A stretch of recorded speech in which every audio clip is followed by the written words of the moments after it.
Dobrý den, dámy a pánové. Vítám vás na mém profilu. Dnes vám řeknu trochu z historie 105 tun československého zlatého pokladu. Kdysi v roce 1919, krátce po vzniku Československa, jsme získali z bývalé Rakousko-Uherské banky zhruba 12 tun zlata. V dalších letech pak český zlatý poklad utěšeně rostl, a to i díky národní sbírce, inspirované Národním divadlem.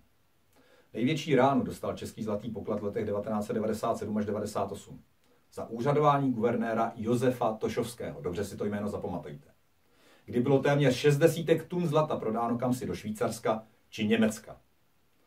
Postihnout to mělo bohužel i vzácné zlaté mince, sesbírané právě na počátku vzniku státu. Dodnes Česká národní banka tají, komu kam a za kolik. To se jenom spekuluje. Jednotlivé obchody a detaily jednotlivých transakcí však Česká národní banka nezveřejní.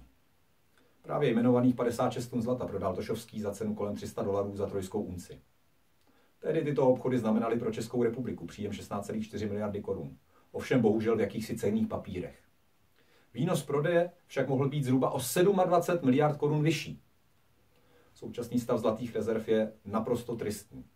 V roce 1990, když Šíbři převzali vládu nad Českou republikou, byly zásoby zlata nejméně 105 tun.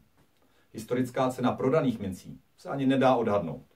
No a nyní, po 27 letech drancování zlatého pokladu, zbývá posledních necelých 10 tun tohoto kovu.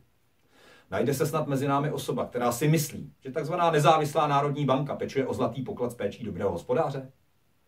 Napište mi prosím do komentářů. A jestli vás můj příspěvek zaujal, tak ho prosím sdílejte. Děkuji, že jste navštívili můj profil. A těším se s vámi na shledanou u příštích dílů.